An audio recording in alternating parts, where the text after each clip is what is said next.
All right. Well, I'm going to get started. So I want to respect your time and start at 6 or as close to it as possible. So I am James Orr, and tonight we're doing how to be the ideal client that realtors call first with the best deals. So if you are in the wrong spot, now it's a good time to leave. Introduction. So who are you and what do you do to make sure you're the person your real estate broker calls first with all the best deals? Karen, you get to go first. That's why you got called. Real estate broker calls versus all the best deals. Okay, I'm Karen. Okay. And I would think that I would need to talk to my real estate agent about what I'm looking for. Okay. Yep. Definitely let them know what you're looking for. Yep. And send them Qdoba coupons. Send them Qdoba coupons. This is sounding much better. Write this list down. You don't even need to take a coupon in anymore. That's probably true. It's like I have a coupon. They're like, it's free. We are recording this, by the way. They won't watch. Oh, man. Okay. Thank you. Welcome. Lashana? I'm Lashana, and I agree with Karen. Letting your real estate agent or agents know what you're looking for helps. And just being transparent with them and they with you about what you're looking for and how you're looking for it. So off MLS or whatever. Okay. Awesome. Thank you. Appreciate it. Welcome. Hello. How you doing? I'm doing amazing. How are you? Good deal. Who are you? I am Billy. Okay, Billy. And what do you do to make sure you're the person your real estate broker calls first with all the best deals? Just make sure they got your criteria, what you're looking to spend on it, what type of construction you're looking for, how much you want to spend. Okay. Your criteria and terms, and let them know how fast you can close, how fast you can work. Awesome. Thank you. Welcome. This is your first class? Yep. Awesome. Cool. Thank you. Welcome. Hello. How's it going? Amazing. How are you? Very good, thank you. Tyler, and beyond giving a clear picture and speaking to them, getting the point across, you want to have your funding lined up so that they know you can close and you can close. They'll come back to you knowing that you can have the funding ready. Totally. I agree. Thank you. Welcome. Hello. Hi, I'm Deb. And realistic expectations, I think what turns them off the most is when, somebody who wants to make $150K in their first flip. Okay. That's profit. I mean, and set that out up front, Mm-hmm. and they know what kind of margins they're looking for you. Awesome. Awesome. Cool. Thank you. Welcome. Hello. Hi, I'm Joe, and how do I get on the list to be called first? I would say yes to everything. Say yes to everything. There's the practical side, and then there's the non-practical side of that, yes.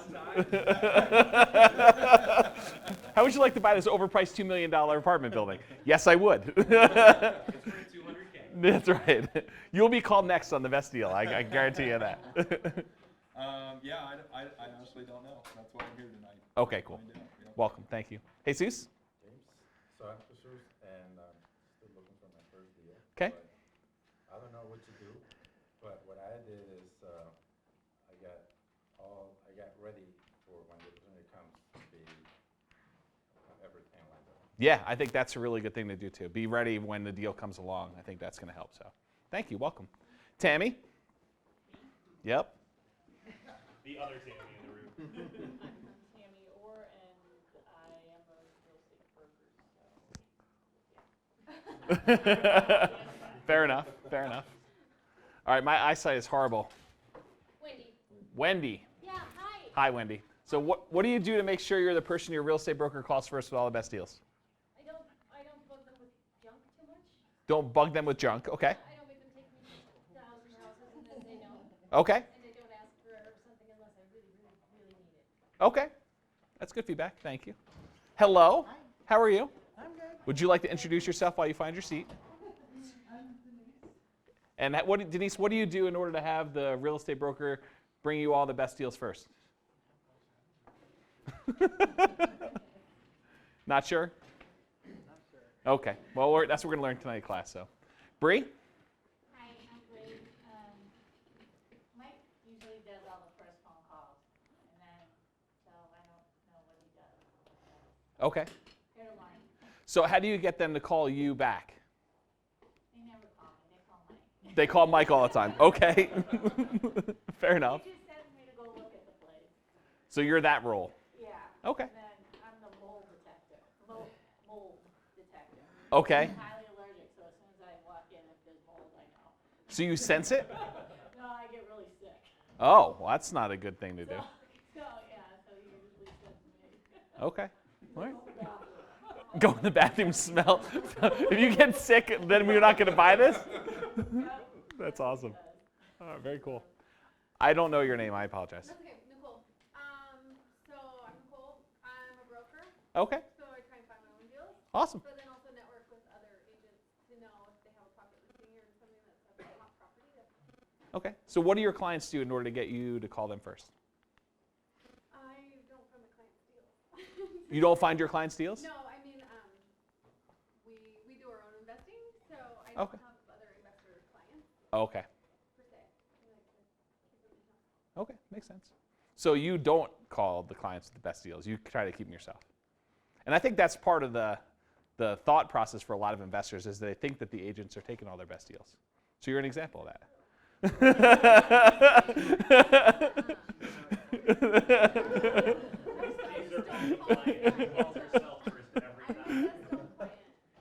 Okay. Awesome. Welcome. Thank you for coming. Brendan. I'm Brendan Foster. I don't know if I have anything to add. Maybe make sure your broker finds the best deals. Make sure your broker finds the best deals. Can find the best deals. But I mean, that's the other things that people have said. I guess be prepared with what you need. Yeah. Close on the deals when you commit to them. Yeah, that makes sense. Awesome. Yes. I'll retract my statement. Oh, because- you felt bad about it? I'm guilty. I think working with people who are educated and understand the numbers, so they're not just, hey, find me this deal, like having specific criteria, Mhm. being educated, especially because like I'm putting my name on the line if I'm writing a contract. So I want my client I want to have confidence that they're going to go through Yep. with it and be able to perform and know their numbers. Yeah, awesome. Thank you. So Again. reading All right, who's this guy? Brian Williams. I would say the easiest way is to pay for their kids' college. Pay for their kids' college? Like in advance? That goes back to saying yes to everything. Saying yes to everything. I think seriously, it's once you've done a deal, a lot of it comes back to hustle and performance. If you can hustle and you're there, you will make sure that you are the first person by being the fastest in a lot of cases. Yeah. Is that necessarily getting the agent to call you first, or is that just as soon as you find out, you're first to act? Yeah, as in any business that you are running, I think waiting for someone to call you is crap, right? I think that you should be working your business and finding your own deals, and if that means you need to see you tell your agent what you want, and you get all the listings from the MLS, and when they come, you make the phone call, that's the same as getting your agent to call you first, right? You make the first contact, and you're like, I want to go see the house, and the house has been listed for 30 seconds, no one else has a chance to talk to them. That's a really good point. We might not have to even teach the class. We might just get enough just going around the room. I'm sorry, what's your name? Robert? Yeah, this is my first time here. My name is Robert. I'm actually a helicopter pilot. Due to health reasons, I lost my medical, so I need to start over a new career. Okay. As to what I would say, guessing, I'm Robert. I'm a rehab investor, and I'm looking for a project. I've got financing lined up. Do you have anything we could do a deal on? Okay, awesome. Thanks. Welcome. Hello. Hi, I'm Joel, and I am a broker as well. And I'd probably be very specific on my criteria, brick, 3-2, this part of town, something like that. Help guide the agent. So I'm trying to look out of state. Okay. So I'm going to rely on agents a lot. Okay.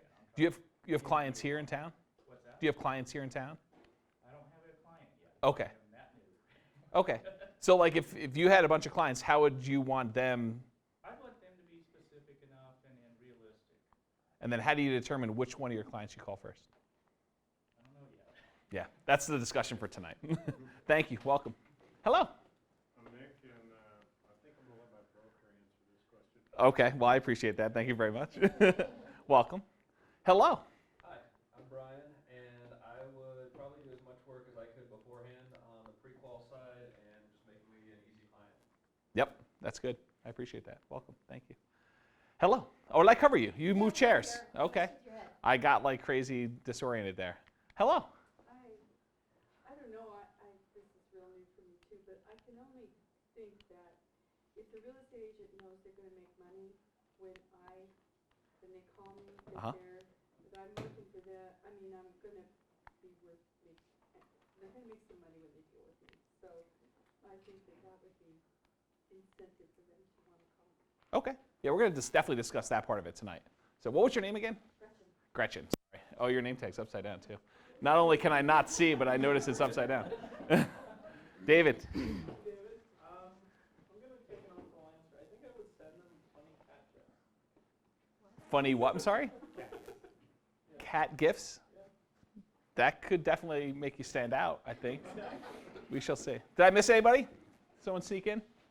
Cool, Chris. Yes, Chris. So how do you get, well, who are you, Chris? I'm Chris, and I don't know, a lot of what everybody else has said is good stuff, just being prepared, knowing what you're looking for, finding deals for the real estate agent to bring to you, that stuff. Finding deals for the real estate agent to bring to you? Yeah. No, I don't know, nothing real specific. Okay. All right. All right, cool. Did I miss anybody? Awesome. So upcoming classes. Tomorrow night, we are going to have how to acquire a multi-million-dollar real estate portfolio with just $3,000. Not $3,000 per house, but a single upfront $3,000 down payment, and how to acquire 10 or more properties, actually more than 10, using that particular model. It's going to be tomorrow night from 6 to 8 right here in this room. I'm going to be writing a series of books on that particular topic. I wrote new software in order to model the whole thing. It's basically Nomad Plus. And so if you want to come tomorrow night to the class, there's definitely seats available. I think we've got like, I don't know, 15 people RSVP'd or something right now, something like that. Then next Wednesday, I will not be here. Brian is going to be doing a networking event. I will not be here either. You will be at Ryan's. Okay, so it'll be at Ryan's. Ryan's is a restaurant, Harmony and LeMay. So right near Guitar Center, UPS store, sort of Sam's Club parking lot, Red Robin, that sort of area. It's actually more toward LeMay than it is anything else. So definitely come there, 6 to 8. Brian will answer every question you have about real estate. He'll stay until any question you have is completely answered. Definitely bring a beer for yourself and bring a beer for Brian when you come over with your question. But he's like coin operated. You bring a beer, he just scoots off. Just start asking questions. He'll tell you anything you need to know. And he's a pretty knowledgeable guy, so I would totally encourage you to come to that networking meeting. And if you don't want to ask Brian questions, there'll probably be some opportunities to network with some other real estate investors here and play billiards or pool or whatever you guys want to call it around here. So that's where it's going to be. Does that pretty much sum up what's going to happen? Yeah. Did I oversell it? Okay. Because Brian is really here. This is the year where we solve all of your problems. Yes, that's correct. And so we solve all of your problems. I want to emphasize that I'll solve any of your real estate problems. Brian will solve any problem you have. And so next Wednesday. It depends on when you registered for the class for the first time during the year. If you registered in July, I'm only solving half of them. I did not know that that was a condition. So Towards the end of the year, I'm running out of time to solve problems. okay. We'll probably continue that solving problems thing into next year. I've got some ideas on that. Next So. year is only real estate for me. Okay. So get your regular personal problems out of the way next Wednesday. That's a networking event, so I will not be here. Brian will be not here, but at Ryan. So do not come here. You'll be alone. Warning the dangers and risks of real estate investing. That class is going to be on November 2nd. We're going to cover that right before the election, get all the dangers and risks of our real estate investing stuff out before we find out who the new president is, because there's going to be all sorts of new problems after that. Analyzing a deal with Brian spreadsheet workshop. That is not next Thursday, but the Thursday after that. November 3rd, and so we will walk through analyzing a deal with Brian's spreadsheet. If no one knows, you can go download a copy of Brian's spreadsheet from the website. It is on ncreig.com/files. If you go there, you can download a copy of the spreadsheet. It's pretty amazing for being able to analyze deals, and we're going to walk you through an actual deal. I'll probably give you an MLS sheet and the spreadsheet. Bring your laptop, and make sure you charge your laptop before you come, because we have really limited outlets. And so do not try to think you're going to come here with a uncharged computer and be able to charge it. So bring your laptop fully charged and a copy of the spreadsheet to that class, and we're going to go over it. And then a class we've never ever taught before, bookkeeping and accounting for your real estate investments. Brian in his spare time is also a CPA. So he's going to tell you how to do all the accounting and bookkeeping for your real estate investments and do your taxes. So bring all your W-2s and everything else with you. And Brian will complete your taxes in class in real time. So what is this class really about, Brian? None of that. I'm not a CPA, nor an enrolled agent or anything like that. That class is basically going to be how to set up your books. So a lot of people have a couple rentals. I manage my own books, and I have more than a couple rentals. It doesn't take me that much time, so I'm basically going to give you the system that I use, show you how to set up your file structure, from that all the way through to how to keep track of your income and expenses and everything that goes along with that, and then how to easily probably present that to your CPA at the end of the year so that you know why you're tracking in that way. Are you going to give them your bookkeeping spreadsheet? Have you decided? Probably, but I'm not sure how much technical support will come. So it'll be an unsupported, here's a spreadsheet, you can download it, but don't call me, don't email me, don't ask any questions about it. If you think the spreadsheet that we do analysis with is complicated in any way, this spreadsheet is like a million times more complicated. So, probably. Okay. So that's going to be the bookkeeping class. Any questions on the upcoming schedule of classes? And you guys know you can go on to NCREIG and see the list of scheduled classes for like the next. We have 6 months for Wednesday done, and I have all of 2017 done for Thursday night. So if you guys want to go look on there, you're welcome to go see those. Any questions on these? For those of you that have never used a spreadsheet to analyze a deal, or even if you've come to the analyzing a deal class, I know it's a Thursday night class and the Wednesday night class is typically bigger, and it's a workshop on Thursday, but we typically get smaller attendance at workshops, which I think is terrible. It's crazy. If you're here to actually take action, show up for that class, right? It prevents all 40 people that come on Wednesday night from asking the same question about the analysis in the spreadsheet. Yeah. So, much like filling out a contract or the partnership workshops that we put on, any of the workshops, like, those are probably your best opportunity to learn real-time, hands-on. So, Yeah, the thought is we stand up here and we show you the spreadsheet on the board and go over all the numbers and how to do the calculations. And everyone, if you could just see it from like my perspective and Brian's perspective, everyone's nodding their head and saying, oh yeah, that makes total sense. I totally understand it. And then you go home and you try to run the numbers on your own, and Brian gets like 500 phone calls and emails about, so what do you use for this number? And so that's what we're trying to say. Come to the class, you'll do it live, you'll find out exactly how to do it, and you'll figure out what you don't know, and we can learn how to do it together in a classroom. I'll record it, and then you can actually, next deal you have, you'll be able to go reference that. Gretchen, yeah? Can you explain again how to find the spreadsheet? What's NCREIG is, how do you spell that? Yeah, sure. NCREIG is NCREIG.com. And the file section is just ncreig.com/files, F-I-L-E-S. And it goes to the Meetup site in the file section. You can get to it from Meetup, but people don't know how to get there, so I set up a shortcut. So you go there, and then on that page, there's a bunch of the PowerPoint presentations that Brian puts up there. I usually don't. I'm usually lazy about it. But a lot of Brian's PowerPoint presentations are on there for you to download and look at. And there's some other files up there, too. For example, Brian's spreadsheet is available for download there, too. Is there anything else up there? Oh, the rent application, tenant screening, tenant evaluation worksheet, all those things are up on the line as well. No, and the lease will not go on it won't go up on the NCREIG website. It's going to be for clients only. So clients that have actually bought or sold the house will have access to it. Yeah. So is that what it's called, Brian's spreadsheet? That's what we call Brian's spreadsheet. Yep. It's not called Brian's spreadsheet. It's like Brian's analysis spreadsheet or something. Just search on Brian, you'll find it. Yeah. Yeah, it's there. Spreadsheet. Yeah. Any other questions? Yeah, Bree. Can I bring Jared Tyler to that $3,000 thing? So he kind of. Can you bring who? JT, my son. Oh, yeah. Yeah, you can bring anyone you want. It's open to the public. Okay. There's about 40 seats available, and we can make room. Yeah. He's a junior, so. Junior in high school? College. Yeah, totally. He should come. With your son. Yeah, he should totally come. Okay. Yeah, it's going to be a good model for him. Yeah, that's what I thought. Mm-hmm. Yep. Thank you. You're very welcome. All right, any other questions?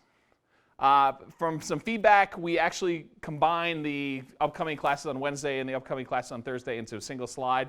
And based on people insisting that I stop doing it. We're not doing the real estate stats, overcoming fear, or the other thing. So we've removed a couple slides, so it's going to go a little quicker. All right, bus tour, though. Apparently there's a slide in here about bus tour. So we have one of the builders in town, Journey Homes. We've had a lot of investors buy those as good investment properties, and they have asked me if I would like them to put on a bus tour for the investor club. We would all get on a bus, go see, I don't know, 2 or 3 subdivisions, if I had to guess, a bunch of model homes. My thought is we would probably provide MLS sheets and Brian's spreadsheet on the bus and walk through the analysis of what it would look like to buy 1 or 2 of those properties so that you can see what the numbers are. And then when you walk through, you'll be able to see what the property is when we're talking about it. And so we would probably do that, look at the models, analyze properties on the bus. And then they suggested lunch. They actually said, hey, if you want to, we will provide liquor and get them all liquored up too. I said, I don't drink, but maybe they would be interested in doing that. So they offered that too. And then they said, hey, maybe also an Eagles game after. Apparently they've got a thing at the Eagles game. So by show of hands, please raise your hands high. Who would not like to go so that I can get a hand count of people that would not like to go on a bus tour? I'm going to assume everybody else wants to go. So raise your hand if you do not want to go. So everybody, one person does not want to go. Everyone else wants to go. Okay, good. So I'll tell them that we probably should schedule a bus tour. All right, so this is the really basic way in order to get a real estate agent in order to call you. Number one, this is almost like the Family Feud, right? Did we name all these ones that we had on there, right? Okay, so top answer, does the agent know the types of deals you want? It is really, really hard for a real estate agent to call you if they don't know the type of deal you want. You know, they may call you and say, here's this $4 million apartment complex, and you're like, I got to stay under 200K, because that's my budget for a loan. Okay, so they got to know the types of deals you want. Can you evaluate the deal? So if you're unable to run the numbers and evaluate the deal to decide if you want to buy it or not, it's going to be really hard for the real estate agent to have confidence to call you. So can you evaluate the deal? And this actually gets back to Brian's spreadsheet. You should be able to use either your own spreadsheet, and in fact, before we gave you Brian's spreadsheet, we had a class where we brought everyone in and we said, okay, we're going to help you make your own spreadsheet here. Whip out Excel, and here's kind of how you do the calculations, and go ahead and build your own spreadsheet. But it got to the point where we're just like, we're just going to give you a really good version. Okay? Best class ever when we did made people do the spreadsheet. All right, so can you evaluate the deal? That's another thing. Confidence to make the offer. If you want to be the agent that, if you want to be the client that the real estate agent calls first, you need to have the confidence to make the deal. If they call you and they say, hey, listen, I got this great deal, yeah, let me know what you want to do, and you don't call them back for like 2 weeks, you're probably not getting the call first the next time, right? Because you got to have the confidence to take action. I think Brian said it, you got to be willing to move right away. Ability to perform. Are you qualified to get a loan? If you're not qualified to get a loan, do you have cash in order to close on the property? Can you actually perform? Are you able to go sign a contract and finance it and get it done? So I would definitely make sure that you've talked to a lender and gotten your financing in place, or you have proof of funds letter, or you have both, and you're ready to do the deal. And then the next thing is, will you close? For the real estate agents in the room, how does it feel when you have a client, they get all excited, they go under contract, they have proof of funds, they do their inspection, and then they just disappear on you and don't show up for closing? Is that fun? Yeah. So, will you close? If there's any doubt as to whether or not you're going to close, it's going to be really hard for a real estate agent to call you. Okay? Will you adversely affect the ability for the agent to do business or get offers accepted in the future? In other words, if you're going in, you're lowballing all your offers, and the agent then gets a reputation for, oh, he's the guy that lowballs every time. All of his clients are coming in $30,000 below asking price. I wouldn't even return his phone call. I basically just set up a filter. All emails from James go into the trash, right? If you got a reputation for kind of not performing or having people that are adversely affecting your reputation, that's not good. So you want to make sure that you are not adversely affecting the reputation of the agent you're working with, or consider that relationship done. I mean, because after a while, they're just going to stop doing it. How many people have read the book or seen the TV infomercial of this guy? He's like a young-looking guy. Dean Graziosi. Anyone hear of Dean Graziosi? Anyone not heard of Dean Graziosi? A lot of people. Okay. So Dean Graziosi has a book. He teaches classes, and he sells like an infomercial, doesn't he, Brian? And so he has his book. And in the book, you can go to the bookstore and look it up. I'm not, just go ahead and look at it. Don't buy it. It's not worth buying. But you can go ahead and look in the bookstore and read the chapter on this. But basically, here's what he tells you to do. Go to properties in the MLS. And I think he tells you to find ones that have been on the market more than a certain number of days. Without even looking at the properties, he says, go find a hungry real estate agent who's not doing a lot of business and just have them make offers at like 50 cents on the dollar. And a certain percentage of those, if they've been sitting on the market long enough, they may call you back and say, I can't do 50 cents on the dollar, but I can do 60 cents on the dollar or 70 cents on the dollar. Okay? That's his model. Is that a good idea?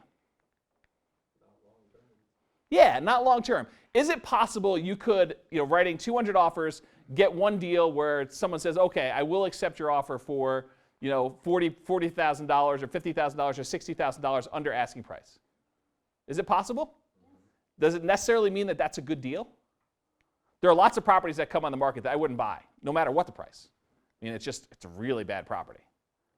So you can go and find those and perhaps get them done, but I don't know. I don't think that's a good sustainable model. So I just saved you whatever it was, $200 that he charges for his course, because that's what he teaches. He teaches you to go and find a hungry agent to do that. Is that a good deal? Where are my agents in the room? Raise your hands, please. So is that something you would do for clients? You just have them go and not a good idea? Yeah, especially in this market. But even in a normal market, is that a good idea? Yeah, I mean, you basically ruin your reputation with 99 other agents in order to possibly get one deal. Is that a good thing to do? Probably not, right? Okay. Yeah. I'm just guessing, wouldn't it be better to use the agent to find deals on the MLS and make their own offers so you don't involve them? Okay, so you basically think you should basically go and say, agent, send me all the deals. I'll go. No. I mean, as I understand it, if I give them my criteria, they can put that into the MLS to filter for those properties. Sure. And email them to me. Yep. Then I do with them as I will. Yeah, so let's walk through that scenario. We're going to cover in detail kind of what you're talking about, but let's just kind of play along for a moment here. So I'm a real estate broker. You say to me, I want certain types of deals. What kind of deals do you want? Well, I want things that have been sitting on the MLS. I'm looking for stuff that's been damaged, fire. Okay, so I set up a whole bunch of keyword searches, and I say it has to have been on the market more than 90 days, 180 days, whatever you say, right? 180. Okay, so now you get a list of properties that are sitting on the MLS that are for sale that had the word fire or distressed or handyman or fixer-upper or something like that. You get a list of properties. What's your next step? Well, I'm going to have to contact each one of those. So you're going to contact who? Well, the owners, if they're owner-occupied. If they're not, then I'm going to have to find out where the owner is, if it's an absentee owner, right? So you're going to go contact the owner directly, even though the property is listed in the MLS. Let's just play through this. I want everyone to understand what happens. So is that what you're saying? Well, I'm just saying to get around, if I was a realtor, I wouldn't want to be bugged by what you're talking about. I'm just I agree. that maybe I'd have to have an understanding with a realtor that, look, any deal I close, I'm going to give you a bird dog fee on it, and then I'll give you an exclusive to resell the property. Because really what I'm interested in doing is rehabs. Okay. So I have to get an excellent deal on it. Makes sense to me. So let's walk through what happened, okay? So basically, I send you emails that match your criteria. And let's say in the list I send you, there's 100 properties, okay? So now you're going to go and you're going to look up on public record who the owner of the property is. And then what are you going to do? You're going to reach out to that owner? Letters, postcards. So you're going to mail to him. Knock on doors. You're going to mail to him and you're going to knock on the door. Okay, so just role play with me. So you knock on the door. I open the door. I'm now the seller. And I say, can I help you? Okay, I understand your property is for sale. Right. And I'm buying properties in this area. Perfect. Bring me an offer. We'll go from there. Yeah, I mean, a house is for sale. I mean, you can give me the offer. I mean, contact my real estate agent. So what would you like to do? Yeah, I would make an offer, probably a direct offer. So you would make an offer from you. From me directly to the seller. Directly to the seller. It's owner-occupied. Now let's understand what happens. So I'm the seller. I am contractually obligated to allow the real estate broker who's representing me broker the deal. I'm obligated to pay them even if I have a deal with you. Okay, I guess what I was talking about was expired listings. Oh, sure. Not represented. If Yep. they're still represented, I understand I'm going to have to go through that realtor. No worries. So now the property is no longer listed in the MLS. It's expired. And so you're saying, hey, listen, real estate agent, I want you to send me a list of all the expired properties that come on the market. And by the way, it's really hard to do that in our market because we don't have the ability to send an automated email when a listing expires. It's not set up in our MLS. There are services that you can hire that will find you expired listings. I think it's called Buy Owner or Warnock's Buy Owner. They actually offer a service, and they can provide you a list of the expired listings. They just basically keep track of all the properties that were sold, that were for sale, and that are no longer for sale, and they do that. But our MLS is not easily set up to do that. So basically, you can go hire a service and do that, and then you would contact them and make an offer directly. Yep, that makes sense. Yep, you could totally do that. Okay, but you're not having the agent bring you deals in that case. You're just looking up expireds. So it's just another type of marketing method in order to find deals. Does that make sense? Okay, cool. All right, so any other questions about the basic stuff? This is supposed to be really easy. I was supposed to take like 1 minute on this slide. Okay? No questions? All right. So when I'm preparing this presentation, I'm a real estate broker. A lot of my clients are in the room. And if I don't present this very delicately, this can come across as a bitch session.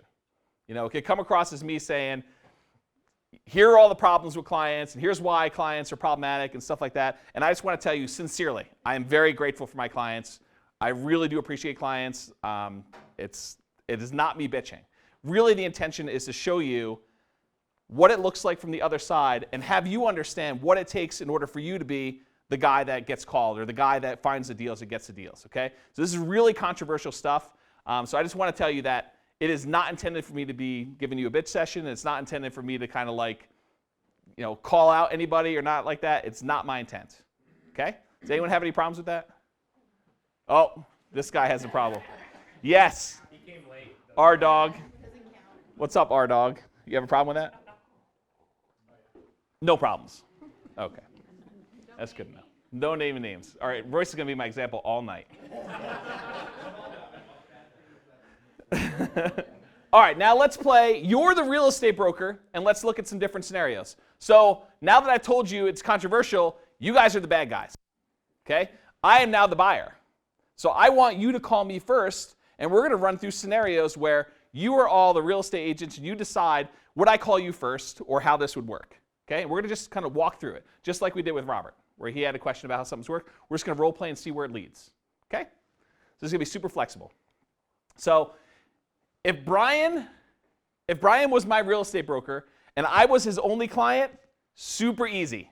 Brian doesn't call anyone else because I'm his only client. No problems. Where the problem comes in is Brian's a real estate agent and we've got 3 or 4 or 5 or 10 or 100 different clients. How do you call? So before I kind of go through the scenarios, I want you to understand what your day is like as a real estate agent, okay? Because I think a lot of people's perception is the real estate agent's just sitting by the phone waiting for you to call them and write a contract or take you out and show houses. And they have nothing better to do. They're just like sitting at their computer waiting for the phone to ring. And I will tell you, at least for me, that is not true. So let me kind of give you an idea of what the day looks like so that you can understand what's happening. And when you kind of give me answers, I'm going to say, remember how busy you are so that you can decide whether or not you're going to do certain things. So here are actual emails for September 2016. If you want to go and figure out what your stats were, you can go to gmailmeter.com. So in September, for the month of September, I read 4,418 emails. This excludes my spam folder. So there are 4,418 emails. That's 147.26 emails per day, 7 days a week, no days off. Does that seem like a lot to people? Yeah. Okay. Or 206.45 emails per weekday. If, in some magical world, I could actually take off Saturday and Sunday, I would only have to read 206 emails a day, Monday through Friday. It's crazy, right? So no, I don't get weekends off, and this is really closer to 365 days a year. The joke is I'm going on vacation next week, but I don't really take vacations because, nights, Tammy and I will plan on going out to eat for a anniversary dinner or something like that. We're going to go to Qdoba. We're going to really splurge. And we decide we're going to go out there. And guess what? A new fourplex comes on the market at 4 o'clock. And all of a sudden, my phone starts buzzing like crazy. And they're like, hey, fourplex just came on. I really want to see this. And we know in this market that we're probably going to have like 5 or 10 offers on this fourplex because it's priced right. Am I going out to dinner with Tammy that night? No, I'm not. No, I am not. So, I mean, that's the challenge, right? So we had made plans. It's our 20th anniversary. We should go to Qdoba. I should order chips in queso. I mean, that's like an upgrade to our price, right? So we should go ahead and do this, but then I get calls, and we got to go out there and hustle. And if it looks good, I'm not hanging out that night. I'm writing an offer, and we're negotiating stuff, and we're hustling to get in touch with the lender, and we're just busy, okay? So just realize that this is not a, I get to work 9 to 5, and I got to answer all these emails 9 to 5. It's like right before class, I'm answering emails to deal with deals that are going on, and right afterward, I'm going to deal with deals, and just there's a lot of stuff, okay? Sent emails. So I wrote 2,643 emails in September. That's 88.1 emails a day. Okay. Despite Brian saying. Out of those 2,643, Yeah. 1,300 of them either say okay or thank you or you're welcome. That may be true. I was going to say, I was know this to be true. I was going to say that Brian, And then Brian. another 300 that are just between you and me. That may also We're be down true. to like 1,000. Okay. To be fair, Brian will say, thank you, and I'll reply, you're welcome. So that does count as an email. I cannot leave an email in my box without replying to it. So if you really want to get to him, every time he says you're welcome, be like, hey, it was awesome. And just never stop replying. This is He true. will eventually not reply and just delete your email. Well, I don't delete emails, so. Yes. All right, so basically wrote 2,643 emails, 81.1 emails a day, that's 7 days a week, or 123.5 if I were working 5 days a week. The average response time for me is 3 hours and 25 minutes. So on average, it's taken me less than 3 hours and 25 minutes, or it's taken me 3 hours and 25 minutes in order to respond. This includes you emailing me at 9 o'clock at night and me not answering until morning. Okay? They are, yeah. I mean, you definitely get some that you're 9 hours there, but you get a whole bunch that are like, I'm right in front of my email. Yeah. And Brian, I am obsessive about my email. It's not down to like just a couple emails. He's like, Yeah. So can you see if you're doing a ton of emailing that it's really hard for you to be super proactive just waiting around for the phone to ring or calling people and being proactive about that? Can you see how this is a challenge? Okay. Actual number of calls for the last 5 days. So the iPhone logs your last 100 calls. I don't know if you're aware of that. For me, that means it logs it for the last 4 or 5 days. It actually only shows part of the calls for the 5th day. So I'm averaging about 20 to 25 calls per day. Some of these are spam calls. So they're like, someone soliciting me and they call and I take the call, but they count as calls. Inbound and outbound. Yep. Text conversations with 25 people in the last week. So there were 25 people that I was texting with in the last week alone. I went and I looked. I went back a week. Okay? Meetings. So this week, I have 10 appointments scheduled in advance. So before I even had a client call and say, I want to see a property, which is the primary reason I want clients, is I want them to call and say, I want to go see properties, or we got to sit down and write a contract or something like that. Before all that happens, I have 10 appointments scheduled in advance. So 10 probably hours plus some travel time pretty easily just in calls and stuff, okay? And usually when the clients want to see properties, it's usually either the same day or they say, hey, it's 5 o'clock. Let's see if we can get into this property first thing tomorrow, or I have tomorrow afternoon free. Let's go see properties. And so it's a combination of those, okay? So between emails and phone calls and meetings, are you a busy person? You guys are now the real estate agent. Are you a busy person now? Yes. Okay. So with a schedule like that, you guys need to answer this. You're the real estate agent now. Are you manually calling multiple people about each property? What does it depend on? I think it is true how many clients you have. Yeah. You also are going to have, if the 80-20 rule is in effect, 20% of your clients will give you 80% of your business. So if you got a really hot deal that fits that 20%, then you might call them. I would agree with that too. Yeah. Okay. Depends on the market, or the niche, the neighborhood, what am I saying? Your criteria, and so if you're in the 1 million and above, you're going to have fewer people interested in that can find. No doubt about that. So that's what I'm trying to say. I can't think of the words. Yeah, so like your submarket, whatever you're focusing on, I think that's definitely a factor too. are you manually calling people about a property that you already sent to them via email? So you guys set me up, all of you set me up on an automatic email based on my criteria. The MLS is automatically sending me those emails. Are you looking through those emails too and saying, hey, this property I sent you this morning, it looks pretty interesting? Or are you saying, hey, I'm already sending you the properties. You should call me. What's the thought? Yeah, because what if you have 10, 20, 30 different clients that are all looking for properties at the same time, which is not unusual. Again, it totally depends on this market. Agreed. Like in this market, if you know you've got a client with 1031 funds and something comes on and I agree. you should probably call. But what if you're not looking at all those deals? What if you're out at meetings and you're answering emails and you're trying to deal with a contract that's going sideways and stuff? So I may not be looking at it, or you guys may not be looking at it. Yeah, so it's kind of tricky. So the moral of the story is, we as buyers should call you. We're going to go into more detail. I don't think that's the only solution, but I think that's a really good solution for a lot of this. Yeah. What about wanting to show several potential buyers the same property?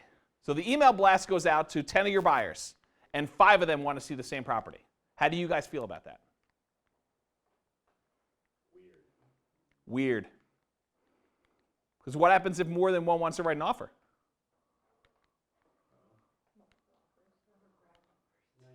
Whoever grabs you first? Is that how you do it? Yeah, because the first one is you're representing the second one's a customer, right? You can't represent No. people. We're going to talk about this in a second. Totally represent. That is not true. We're definitely going to go into detail on that. So do you want to go and show? Do I want to? You realize how busy you are. Do I want to say, hey, listen, I'm going to call Brian, and I'm going to call Brendan, and I'm going to call, is it Nicole? I'm going to call Nicole, and I'm going to call Bree, and I'm going to show Brian the property at 9, Brendan the property at 10, Nicole the property at 11, and Bree the property at 12. What if Brian wants to write an offer at 9? Good thing Tammy's ready to write the contract. Yeah, but even so. So Tammy writes your offer, and it takes her, I don't know, how long does it take you to write an offer? A couple hours? Yeah, depending on what's going on. So now she's writing it for the next hour. By the time I get with Brendan, he wants to now write an offer. Tricky, right?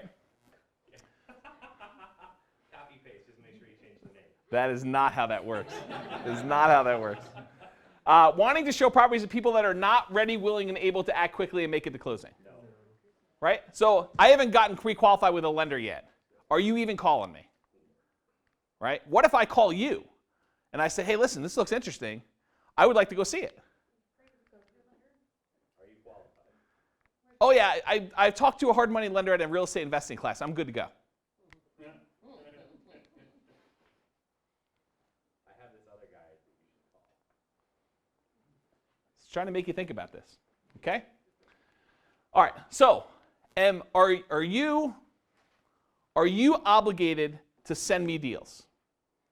So we meet, and I tell you, I'm really interested in doing fixer-upper deals. I'm going to pick on you, Robert. I'm interested in doing fixer-upper deals. I want to find distressed properties that I can buy at a discount, fix up, and then resell and make a profit on. So I want to do that, okay? And now, I tell you that's what I want. Are you obligated to send me deals? Do you have any obligation to do so? Okay? Am I obligated to buy with you? Okay, so let's pretend you're all individual agents, okay? At the beginning of class, I'm talking to Brian, who's a real estate agent. I say to him, hey, Brian, I want fixer-uppers. I want you to send me fixer-upper deals. You say, great. I'll set you up when I get home. I'll send you all the fixer-uppers you want. Cool. Now I go to Brendan. Brendan's also a real estate agent after class. Brendan, I want fixer-upper deals. You send me the fixer-upper deal, I'll buy it with you. Now I've told 2 different real estate agents that I want fixer-upper deals. Brian goes home and he sets up the auto search to send me those deals. Brendan goes home and sends me the auto search to do those deals. Who am I buying with? Whoever I want.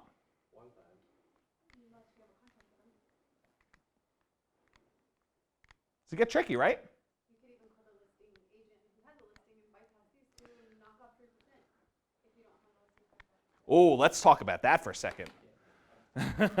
So what you said is this. So I went and I talked to Brian and Brendan. They sent me the deals, and I see the deal come in. I know who the listing agent is. The listing agent's our dog, who's not paying attention. Okay? So here's what I do. I go to RDog and I say, hey, RDog, you're a real estate agent representing the seller. I'll tell you what I'm going to do. I want to buy the property. I got a couple agents sending me deals, but I want to work directly with you because I want you to take 3% off of the price so that I get that. What do you think about that? You have to do all the same work. You have to do both the buy side and the sell side. So are you getting paid just the 3% or you want a double side and get paid 6? Okay, cool. Tammy is your seller. Okay? You basically just told me you want to collect both sides of the commission because you're doing double the work. Tammy's a seller. I come in there and just let's say for a moment you say, hey, listen, I got this buyer. He wants to come in and I have agreed temporarily that I'm going to do this for 3%. What does Tammy think is happening? She's getting 3% more. So now we got a buyer who thinks they're getting 3%. We got the broker who thinks they're getting 3%. And we got the seller who thinks we're getting 3%. Who do you think is winning that? I will tell you it is not the buyer. In almost all cases, it's either going to be the seller or the broker. And they're probably going to negotiate something between themselves. Is honestly what's going to happen. The chance of the buyer getting that is really low. At that point, contractually, it's probably already written that it's 6%. Correct, because the contract with Royce and Tammy is going to be that he's getting paid 6% and he's going to pay up to 3% to the agent that brings the buyer. So if there's nothing to renegotiate, it's already set up that he's defaulting to getting the 6. So according to the paperwork, Royce is the winner. Now, there may be a real negotiation, especially if he wants Tammy's business in the future. But am I getting that? Probably not. Probably not at all. Okay? So, back to our dilemma. Brendan and Brian both sending me properties. Who am I buying with? When you came to me and I said, I didn't sign a contract. So I just met with Brendan before a meeting, after a meeting, and I met with Brian before the meeting. I said, hey, I'm a buyer. I want fixer-upper deals. They're like, great. I'm a real estate broker. I came to this real estate investing meeting to pick up clients. This is amazing. I will go set you up with an email. I'll send you all the fixer-uppers you want. There's no contract. Wouldn't they send you a contract first? So let's role play that. Ready? Because the thought I think going through a lot of people's minds is, do I really need to sign a contract? So I'm a new real estate investor in town. I want to go buy deals.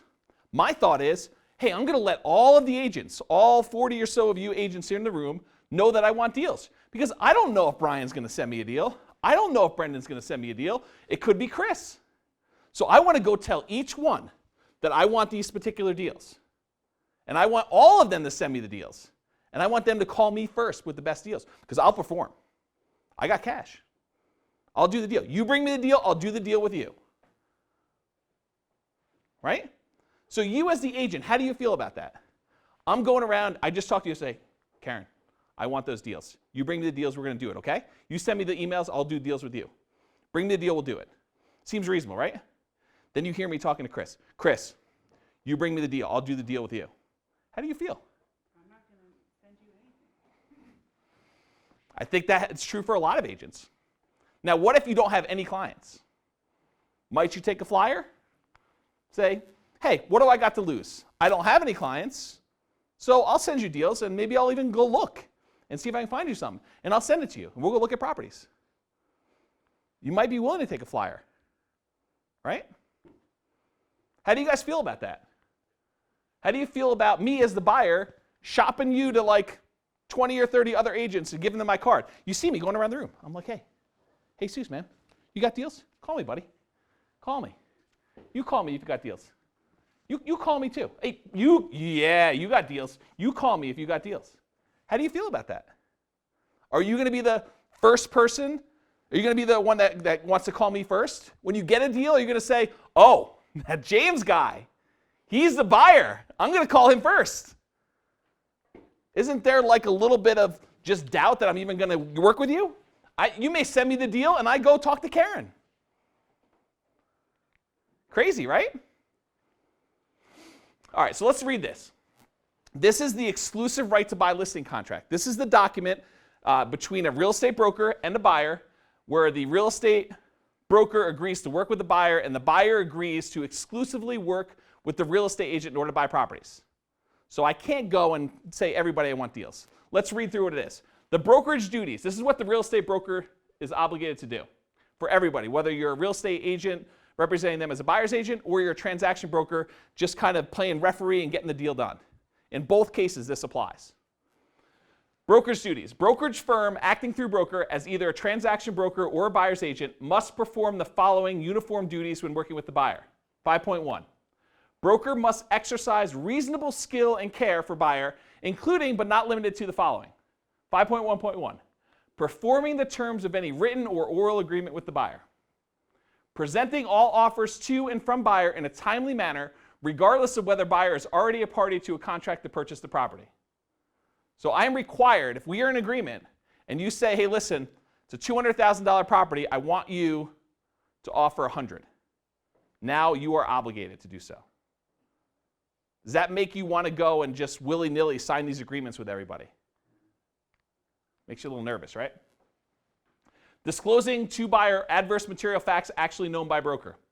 Advising buyer regarding the transaction and advising buyer to obtain expert advice as to material matters about which broker knows, but the specifics of which are beyond the expertise of broker. Accounting in the timely manner for all money and property received, and keeping buyer fully informed regarding the transaction. Section 5.2. Broker must not disclose the following information without the informed consent of the buyer. So, 5.2.1, that buyer is willing to pay more than the purchase price offered for property. So you say to me, hey, listen, let's go ahead and offer them $100,000 on this $200,000 property, but I would be willing to go up to $120,000. Can the real estate broker tell the seller's agent that they're willing to go to $120,000? No, they are not. What the buyer's motivating factors are. So you can't disclose what the motivating factors are. My mother lives next door. I really want that house. Can't tell them that. The buyer will agree to financing terms other than those offered, or any material information about buyer unless disclosure is required by law or failure to disclose such information would constitute fraud or dishonest dealing. Question for you. Some real estate investors don't have any cash. They want to go and do no money down deals. They're making offers where they're saying they're paying cash because they're going to come in with a hard money loan. Is that considered fraud if I don't disclose it to the seller? Does the seller have a right to know that the buyer that they are about to enter into a contract with does not have any money? And they're saying that they do. Yes. The answer is yes. They are required to know. Okay? So if you go and you say, hey, listen, I'm going to put up 10% down, and I'm going to do a hard money loan, and you write down in there that you have the hard money, you have the ability to put up the 10%, and you don't actually have it in your bank account, and I know about it, I am required to disclose that. That's not what I said. That is not what I said. All right. So after reading these and you signed an agreement, are you now obligated to send me deals? So I signed an agreement with Brian. Brian is now my real estate agent. We have this agreement in place. Now, and Brian says, Brian has a good deal come across his desk. Is he now required to send me the deal? I don't think so yet. I don't think so yet. What if you're my buyer's agent? What if Brian is actually not representing me as a transaction broker, but he's representing me as a buyer's agent? This is additional duties of a buyer's agent. If the buyer agency box at the top of page 1 is checked, broker is buyer's agent with the following additional duties. Number 6.1, promoting the interests of buyer with the utmost good faith, loyalty, and fidelity. 6.2, seeking a price and terms that are acceptable to buyer. And 6.3, counseling buyer as to any material benefits or risks of a transaction that are actually known by broker. Now is Brian obligated to send me a deal if it comes across his desk? I would argue that he is, because he has to represent me and promote the interests of me with the utmost good faith, loyalty, and fidelity. In good faith, I don't think he can have a deal that fits my criteria that he does not send to me. That's crazy. So if you really, really want your real estate broker to send you the best deals, I think you almost have to have a buyer agency agreement. And tell them what you want. I'm going to get to that in a second, but yes. If you don't have this in place, is Brian or are you obligated to send me the deal? No, not obligated. If you do have one of these, though, I think you do. Now, can I go and sign one with Brian and sign one with Brendan? Can I sign 2 agreements and I say to them, you bring me the deal, I will do the deal with you. And you have to, if you come across a deal, send it to me. Yeah, we're going to get to the criteria in a second, and that's sort of close. If the criteria that they have to send deals to, what does that really mean, though? Can I still sign 2, is the question. Can I sign 2? What happens if I sign 2? No problem. I'm going to disclose to him. Brian, I'm going to sign something with Brendan. Brendan, I'm going to sign something with Brian. You guys have problems with that? What does it mean? It means that they're both due a commission. If they both bring me the deal, now I owe commissions to both of them. Yes, and we're going to talk about that here in a second. We're going to talk about that in a second. Okay? Everyone follow? So what properties are you required to show me? So this is the section, 3.4. 3.4, property. Property means real estate which substantially meets the following requirements or similar real estate acceptable to buyer. And the default for a lot of my agreements is all residential properties in Fort Collins, Loveland, Windsor, Greeley, Wellington, or Longmont, Colorado. So if I had that agreement, and I had that agreement with Brian, and that agreement with Brendan, and they were the real estate agents, and they brought me a deal, I'm probably paying 2 commissions. What if I said this, though? What if the agreement I had with Brian says all properties in Loveland, and Brendan says all properties in Fort Collins? Am I in trouble now? No, I think I'm okay, right? What if it says, Brendan says all cash flow properties, and Brian says all fix and flip properties? I think it's still probably okay. Okay? So compare that to all properties for sale in the MLS in Fort Collins. Oh, here's an interesting point. Okay, so I come in, I do agreements with Brian, and Brian happens to have a property that comes in off market. He goes and he finds a deal somewhere else, and now it's not listed in the MLS. Is Brian obligated to tell me about that deal? With this. All residential properties in Fort Collins, Loveland, Windsor, Greeley, Wellington, or Longmont, Colorado. He is obligated to tell me about that off-market deal. Right? What if it actually read all properties for sale in the MLS in Fort Collins? No. Interesting, right? What if you've given verbal instructions outside that? Are you still following the... Yeah, if it were verbal and it affected this thing, I would re. Yep. So here's the interesting point, okay? All properties for sale in the MLS in Fort Collins. What if we had, let's ignore this for a second, all residential properties in Fort Collins, Loveland, Windsor, Greeley, Wellington, or Longmont. So now it's all properties. And if Brian finds a deal off market, he's required to tell me.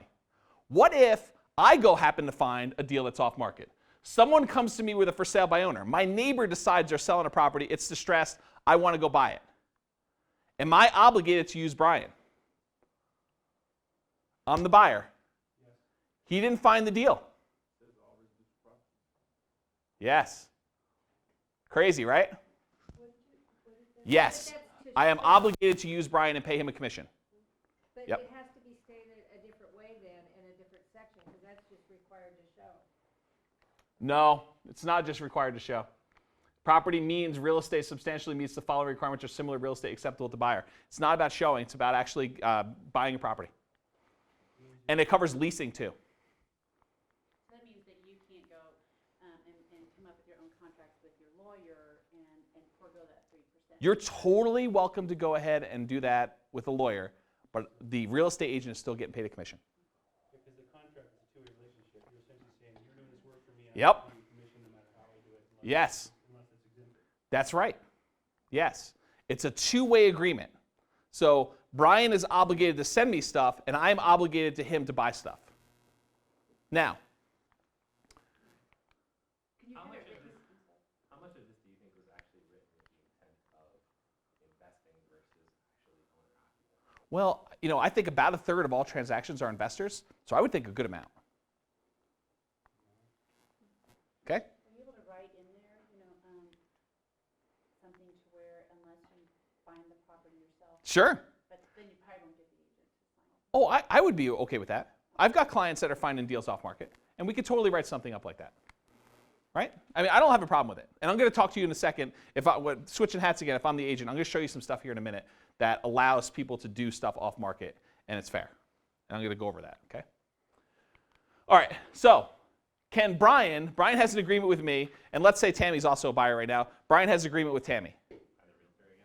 You're the realtor, I'm the buyer, Tammy's the buyer. Two different buyers, we're not related, okay? You have two agreements with us. Can you send the property to me and also to Tammy? Really easy, yes, right? Can he go and show me the property and show Tammy the property? Yes. Can he write offers for me and for Tammy? Yes. 5.4, this is from the exclusive right to buy. Broker may show properties in which buyer is interested to other prospective buyers without breaching any duty or obligation to buyer. Broker is not prohibited from showing competing buyers the same property and from assisting competing buyers in attempting to purchase a particular property. Okay, now fast forward for a second. Let's say hypothetically Brian was I'm the real estate agent now. Let's say hypothetically Brian is my best buyer client. He's my best buyer client ever. Okay? And Brian wants to go buy a property. Okay?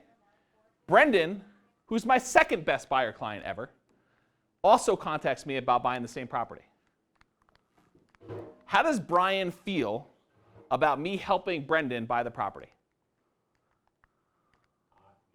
Not good. And what if they're like competing in such a way that it would be really, really hard for me to serve both of them? For example, offers are due by 5 o'clock. It's 3 o'clock now. We just finished seeing the property. I only have time to write one offer. Kind of messed up, right? Can Brian insist that I do not represent Brendan on this offer? Can Brendan insist that I do not represent Brian on this offer?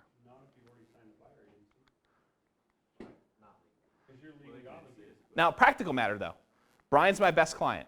He paid for my kids going to college. He paid off my entire house in commissions. He just paid for 3 new cars. And so, I'm just trying to paint the picture though. So this is the situation. And I'm about to say no to a reasonable request. Hey, listen, I really want this property. Please don't represent any other buyers on this. What do you do? Refer out your best client? But your second best is quick on the tails of the first one. And let's say, hypothetically, you've bought most of the properties you want, and the second one's just getting started. What do you do? I don't know. I'm just kind of painting scenarios for you so you understand some of the dilemmas. Well, don't you have to do that sometimes anyway if you end up being, like, let's say, the seller's agent, but you also have a buyer that you know, like that property. You can't represent them both, right? You technically can be a transaction broker and do both. Not in the case where you have a pre-existing relationship. So I was going to get there. Yes. So basically, if for example, let's say I was representing you as a seller, and all of a sudden Brian comes along and he wants to buy your property. What do you do? Because I have an obligation to you to represent you as a seller, and we have a contract in place. And I have maybe not even a contract, but I have an existing relationship where I've represented him before as a buyer. I cannot, in good faith, represent him or even do a transaction brokerage where I don't really represent you. I act as referee, and I act as referee for him. I cannot do that. So it gets kind of complicated. What do you do in that situation? You cannot do that because I have too much knowledge of how he operates. I can now go to Karen and say, listen, Brian always ends his offers in a 9, and when he wants to go higher, he always offers a 7 at the end. So if he's willing to go, he comes in with a 7, we know he's willing to go $5K more. I can't believe you just disclosed that. Yeah. But you get the idea. He can have quirks that I can tell you, hey, listen, whenever he does this, this is what it means. I know how he negotiates because I've negotiated 20 deals with him or 50 deals with him or 100 deals with him. And this is the problem, because even if I tell James, I don't care, you go represent her, I'll take care of myself, he still has intimate knowledge of what I know and what I want. Yep. What I'm after and what I'm willing to pay and financial stuff and all that stuff. Yep. Tricky. So, kind of problems. I would think I was going to read this, right?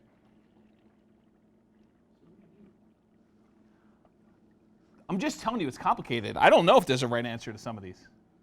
It's problematic. The what, 3 You can p.m.? only write one offer. What are you gonna do? I don't know. Maybe I refer you out and I explain to you, listen, I got 2 clients that want to write this. Maybe I send you an email BCCing both of the buyers, and I say, I'm in a real pickle because I've got 2 clients that want to write an offer on it. I only have time to write one. So would anyone like to voluntarily have me refer you out to another particular agent on this and have you write the offer? And both of you are going to be like, no, and I'm screwed. It's hard. I don't think there is a forced way I could do it. Then you BCCS and you say, I'd like you to reply with the maximum amount you're willing to pay for the property, and you write that off. You know, so in the past, this has come up in the past. I shouldn't really record this. Let me say it this way. That's probably a good idea. It's come up in the past where multiple clients wanted to buy a property, and I have BCC'd people saying, I've got multiple clients that are interested in buying this property. Do I have permission to disclose your identity to the other party so that you guys can discuss it amongst yourselves? And there's no reason one of you coming in at 200 when the other one's going to bid 210. And if they both say, yeah, that's fine, you can go ahead and do that. We know a lot of people here. We're willing to go and work it out amongst ourselves. Then that actually can work, right? But they have every right to say, do not disclose my identity. I do not want people to know. And then I'm screwed. Tricky, right? Okay, I think I read this. Can a great client insist that you only represent them? We covered that, right? Any questions on that? All right. When does the contract expire? I go into an agreement with Brian. Brian is now my real estate agent. I'm the buyer. When does my agreement with Brian end? Yeah, usually 3 to 6 months after. So it actually is the date that it expires in the contract. So we put a date in there. We're good for 3 months or 6 months or whatever time period it is. So it's either that date or when I buy a property. So let's say a week later I end up buying a property with Brian. I am now done. There is no longer an agreement between us.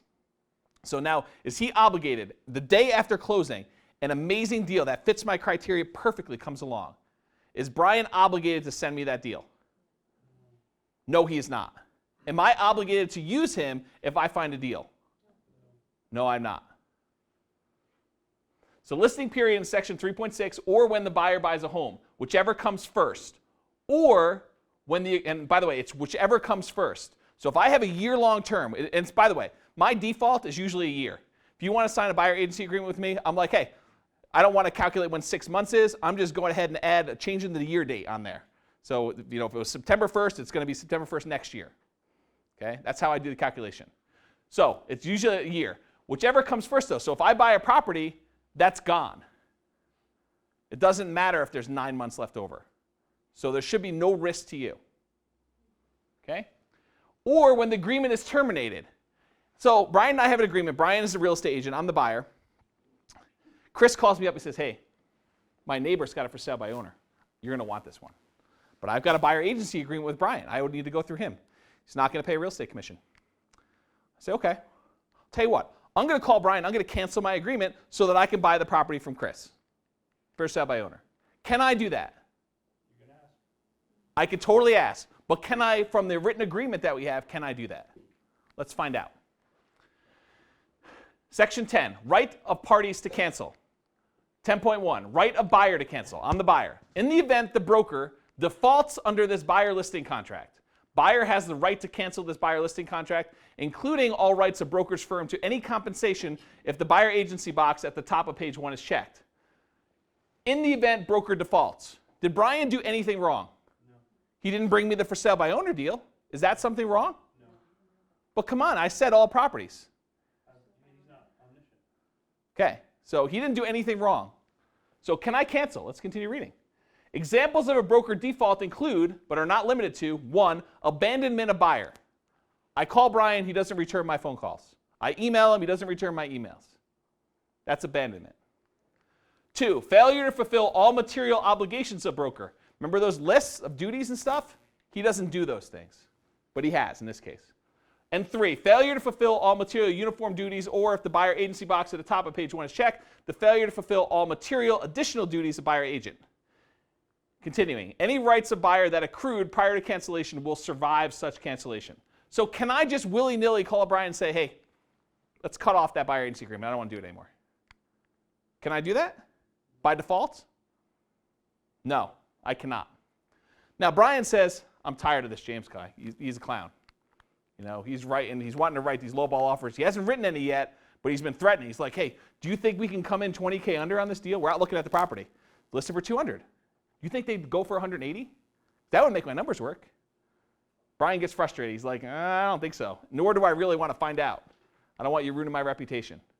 So can Brian cancel? 10.2, write a broker to cancel. Brokerage firm may cancel this buyer listing contract upon written notice to buyer if buyer fails to reasonably cooperate with broker or buyer defaults under this buyer listing contract. Any rights of broker firm that accrued prior to cancellation will survive such cancellation. What does reasonably cooperate mean? Yeah. I think the broker has a lot of leeway here in order to cancel. Okay? So, can you cancel? Buyer, not so much. Broker, pretty easily. That was theory. Like the practical matter? Yeah, so practical matter. I'm a great client for Brian. I bought a bunch of properties. I say to him, hey, listen, would you let me out of this buyer agency agreement? What are you going to say? Well, what do you say to me? You're all my real estate agent. I bought 10 properties with you. I say to you, hey, listen, this other deal came on the market. Maybe I don't even tell you it's another deal. I say, listen, I want to cancel our buyer agency agreement. I'll renew it with you in a month. Okay? But I want to cancel today. You okay with that? You told me that you won't get away with the deal if you're in the way. That's my personal philosophy. What is your philosophy as brokers now? You're the broker. I think that's really good business. I'm going to show you what I put in my contracts in a second. But I want you to understand. Do you let someone out? If you care about your reputation, making 180K on 200K offer is a bunch, then your reputation is going to get a lot worse and more tarnished by not letting somebody out. Oh, I totally agree with that too. So if you find or buy a property, does broker need to send you the next amazing deal they find? We talked about that. Broker is not obligated to seek other properties where buyer is already party to a contract to purchase. Well, this is kind of important. So Brian's my broker. He sends me a deal. We go under contract. The next day, an amazing fix and flip deal comes on the market. Is Brian now obligated to send me that deal? No. Broker is not obligated to seek other properties while buyer is already a party to a contract to purchase property. So once you go under contract, I'm no longer obligated. Okay? Everyone understand that? So again, that seems as if it is not written for investors. Oh, I totally agree. Because you could be buying 3 at a time. Right. And how do you have basically we would want to write 3 different buyer agency agreements, which is why, all right, I'm not saying that, it's recording. But yes, we do take that into account because we work with a lot of investors. Okay? Did you write a buyer's agreement for more than one property? Sure. Or multiple properties? Sure. Yeah, but realize it's written so that once you buy one, it's over. Okay. But, and so you're the buyer now. Pretend you're the buyer. Do you want to obligate yourself to me to buy multiple properties? Because you're basically saying if you want me to have the agreement for multiple properties, you are now agreeing to buy the next 3 with me. Do you want to do that? What if I turn out to be a total schmuck? What if I disappear? I guess you can cancel. Yeah. Usually we do 1 at a time. Yep. Because you can sign, as soon as you go under contract, you can sign a new one. No doubt. No doubt at all. Easy to terminate. This is what I typically use to allow buyers to stop working with me. So this is what my agreement as a real estate broker usually says. It's under 19 additional provisions. The following additional provisions have not been approved by the Colorado Real Estate Commission, and then I handwrite in this following phrase. Buyer has the right to change end date of this agreement in section 3.6 at any time with written notice. Email is acceptable to stop working with broker. So if we had a year-long agreement, and after 2 weeks you decide, hey, listen, this isn't working out for me, or I want to go buy a FSBO or something like that, you can say to me, the end date of our agreement is today. I'm no longer actively working with you. Okay? That's what my agreement says. Most brokers do not use this language. Why? Why don't most brokers use this language? That may be true too. Let me paint you an example.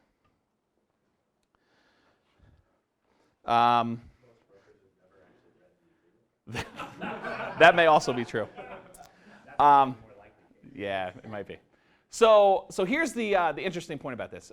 This is in no way represents reality. All names and stories and everything else are completely made up. But let's pretend for a minute I'm the buyer. You guys are all my real estate broker. You're all the same broker, okay? So I meet you at a real estate investor meeting. I come up to you and I tell you about my horrible experience that I just had with the previous real estate agent and how it was just unbelievably bad, and the agent didn't do anything to earn their commission, and they're just all easy money guys chasing after the dollar. They're just kind of helping out with that. And so you all nod your head and say, yeah, that sucks. I mean, there's definitely some bad apples in every group. Bad attorneys, bad doctors, bad priests. There's all sorts of bad people in every industry. The whole industry is not bad, but I'm really sorry you had that bad experience. I disappear for 2 weeks. About 3 weeks later, you hear from me again, and I tell you very excitedly, by the way, I'm an engineer. Not that that matters. I'm going to go get my real estate license because it's easy money. Okay? But I haven't actually gotten my license yet. And I'm taking the classes right now because I'm going to go help all my engineer buddies go buy houses because it's super easy and I want extra money. And so I don't have my license yet, but I really do want to buy a house right now, and I got a house picked out, and I'm going to get my license eventually. But why don't you actually represent me and train me on kind of how to do the process, just kind of like, give me tips about what you're doing, let me see what's happening, so that, when I do get my license, I'll have a better knowledge, and you can earn a commission in the meantime. Does that seem really reasonable? Do you guys say, yeah, I mean, it sounds reasonable, and qualified engineer, ready to go buy a property? Yeah, there's some weird stuff about them not liking agents, but they're going to get their license. They're going to want to see it. It sounds like a reasonable plan, right? Are you guys willing to take me on as a client at that point? No? This is the easy part of the presentation, guys. You guys should say, yeah, that sounds like a reasonable thing. Okay? Yeah, so you just want me to show, I just want you to show me, when you write a contract, just tell me kind of what you're doing to kind of like reveal what's happening behind the curtain. Yeah, education you might do for a buyer. Like, tell me what's happening. See, when you set it up like that, it much more sounds like you're going to be spending 20 hours a week mentoring. Oh, no. This is not a mentoring type relationship. This is more just like, show me what's happening as we do this. Does that seem reasonable? Yeah. Okay, cool. So you're going to go do this. Awesome. So I tell you about the house. By the way, it's 6 o'clock at night. And I tell you about the house, and you're like, okay, great, let's go write up the offer. So Tammy and I stop watching, I don't know, Naked and Afraid or whatever we're watching. And we go upstairs and we start writing a contract for this particular person. Write the offer. And I tell you, let's come in about 5K low. Let's start off 5. Let's just negotiate and see how it goes. Okay. So we go ahead and write the offer up. Turns out this property had 12 offers. The 5K low wasn't even considered. So off to the drawing board. That property is no go. The next day, find another property. You go out there, look at 2 or 3. Want to write an offer on another one. Repeat this process about 10 times, where we go out to properties, we see 4 or 5 or 6, write up an offer, and you're showing me what's going on this whole time and writing offers up, and then none of them are accepted. 0 are accepted. In most cases, you are not even close. Okay? Now, I come to you and I say this. Hey, I just found this for sale by owner. I'm going to go buy that one, and they won't work with a realtor. So I'd like to be let out of our agreement. Are you going to let me out?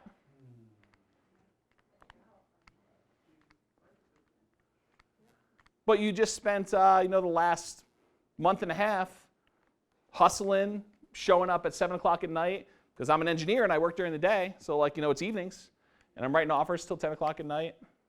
Yeah, but you also gave poor advice and told him to offer low. Oh, you gave the advice, by the way. You're the real estate agent, and you did not give that advice. You told them this is a hot market, you're seeing multiple offers, you got a bit high.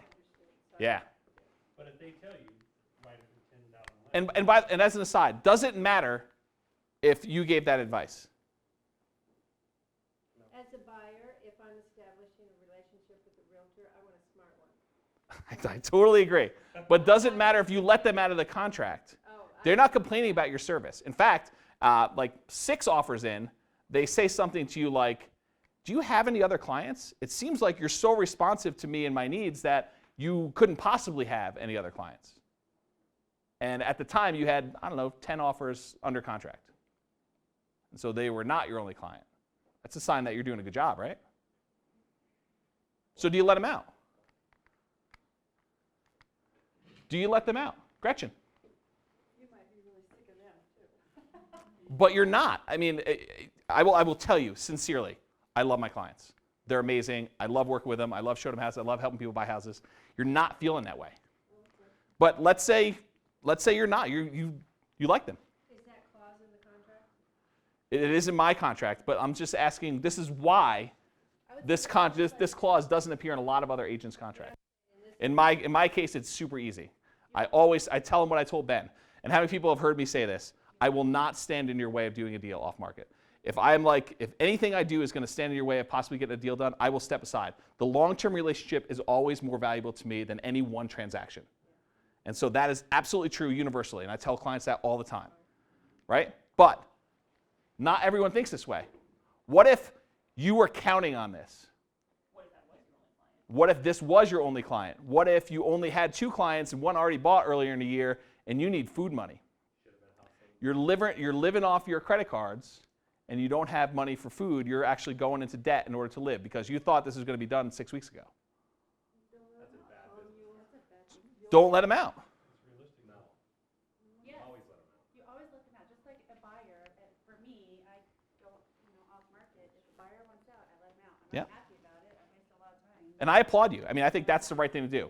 But I think there are a lot of other agents that would say, I'll tell you what, would you pay me for the time I've already put in? Would you pay me for the training I did? You're going to get a real estate license. Tricky, right? So to end up this story that is absolutely not true, this particular client was let out and told, no worries at all. You go buy that property. If anything changes or falls through, I'm happy to still help you. Let me know what I can do to help. So just realize that this is not always true if you're signing with anyone else. Any questions on this? Okay, typical deals. So when you're trying to tell your real estate agent what kind of deals you want, this is sort of like the big groups. Owner-occupant, fix and flip, discounted properties, cash on cash, which is cash flowing properties, lease option deals, ideally with a tenant buyer in advance. If your agent brings you a tenant buyer that says, I want to buy a property and I've got $10K down, those are good deals. Creative transactions, multifamily, off-market, and any others. Can you think of any other groups that don't kind of fall in there? All right, sweet. I'm going to catch up then. I think I'm behind. There's 80-something slides tonight. I think we're on like 12. All right. Let broker know the types of deals. Did the buyer tell you the exact types of deals they want? If I don't tell Brendan the types of deals I want, it's hard for him to send me stuff, right? Is it in writing, the agreement? Is it something the agent can easily identify and send to the buyer? This is really tricky. So you want distressed properties, Robert, right? You want distressed properties. Is it easy for me to identify properties that are worth $300 but they're selling for $250? Is it super easy for me to find that? No. It's not hard. It's not easy at all. Because does it say in the MLS, this property is worth $300,000, we're selling it for $250? No. Are there 2 columns, worth and asking? No, it's not like I could say, if the difference between these 2 columns is at least $50K, then send it to Robert. Depends. Do I have your data? Well, we're going to get to that in a second. We're going to get to that, actually. Okay? But as far as like automated emails, can I set up an instant search from the MLS to do that? No, you cannot. Even with my data, you cannot set up an instant search because I don't have direct access. It's not integrated with the MLS. Okay? I would throw out there, even if you're looking for big price drops or brokers saying, significantly below market, that's really just their opinion, and they True. come in high anyway, so. Yep. And they might not know how much needs to go into the property to get it either. That is also true. Okay, so let's say you wanted to look up keyword terms. Okay, I'm going to show you an example of how to easily do that on my website. I think, doesn't this work? Where you click on it? All right, so on my website, if you wanted to search for, Robert, some of your distressed terms like fixer-upper, handyman special, motivated, TLC, damage, repair, abandoned, meth, those types of keywords, you just go right to my homepage, you click on the word, and in this case, I think I clicked on meth, and it will show you a list of the properties that have the word meth in the description. And it could be method or all sorts of other variations of that, but you can go ahead and see those. And yeah. But you can go look at it, go look at motivated. motivated, or whatever it is, and it shows you exactly all the ones that are on there. Super easy to do, not hard. That's like the easy stuff, okay? All right, getting back to this puppy. Expectations for sorting cash flow deals. So how many people came to the cash flow explosion class? You remember my question at the beginning of class? It's right up here. Is cash flow on a property the same no matter what? No. If it was yes, who or what determines cash flow? But in no, then how can anyone give you a cash-on-cash return that has any real meaning? How can I give you a list of properties that have good cash-on-cash return if a whole bunch of what goes into the cash-on-cash return is how you run your numbers, how you finance the properties, right? So trying to give you those is really, really hard. So should you run cash-on-cash analysis on properties for me? You're all the real estate agent. I want cash flowing properties. Are you going to go run cash-on-cash on properties for me? Any property that comes on there, am I going to say you're going to go run it in the spreadsheet, and if you find one that does 5% cash-on-cash, I want you to send it to me. Do you feel like you should do that? A lot of time. And it may not even be right. I mean, you may say, oh, it's 5% cash-on-cash. Oh, but that one's in Loveland. I don't want stuff in Loveland. Or that one backs to a railroad track. I think you would be better off, like, there are indicators, you know, where you can compare rent to purchase price and run formula guesstimates, and then you can kind of get close, and then you say, hey, go run your own calculation. Yep. And so I agree with you, and we're going to talk about that here in a second. What number should you use if you were doing that? What should you use for 3-bedroom rent or 2-bedroom rent? What number should you use for vacancy, for the loan, down payment? So it's really hard to do this. There are a number of ways to improve cash flow too. So see this class that we did on how to improve cash flow, because you could run numbers at 1,500 when really you could get 17 or 18 or 19, just using some strategies. So solutions for telling clients about these types of deals. If you do happen to run numbers and you're obligated to share, then share with everyone. So let's say hypothetically I'm out showing the property to a nomad, and we happen to run numbers on it. I now know the numbers. If I know you're looking for a cash-on-cash deal and it meets your criteria, do I now have an obligation to tell you about that property? I think I do. Okay? What if you are doing a video to kind of give an example to a client who doesn't really know how to use Brian's spreadsheet, but you're like, okay, I'm going to run through this example. I'm going to run all the numbers in the spreadsheet. Now that I've got the spreadsheet and the video recorded, should I send that to all the other clients too? Yes, I think you should. If buyer can identify characteristics of properties so you could set up to automatically send, do that. So if they say, listen, I want 3-bedroom properties within a mile of CSU because I want a student rental, that's easy. And then they can sift and sort and run numbers on their own. Give buyers access to tools to run their own cash-on-cash return numbers. Let's look at an example of this. So if you go to this page on my website, I think, it's going to allow you to put in assumptions. So I want to go look at Fort Collins properties. I want 3-bedroom homes. I'm going to leave the bathrooms blank. I'm going to put 20% down. My interest rate is, I don't know, 3.875 or whatever you're using.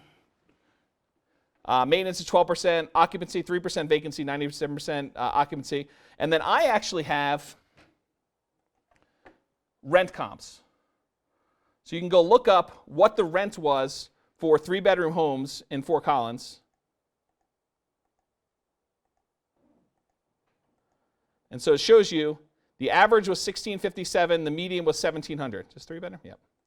So $1,647 was the average, $1,600 was the median. It must be running numbers differently. $1,700. So you can go look at those, enter in whatever number you want here, or do a rent per square foot, because it'll do adjustments.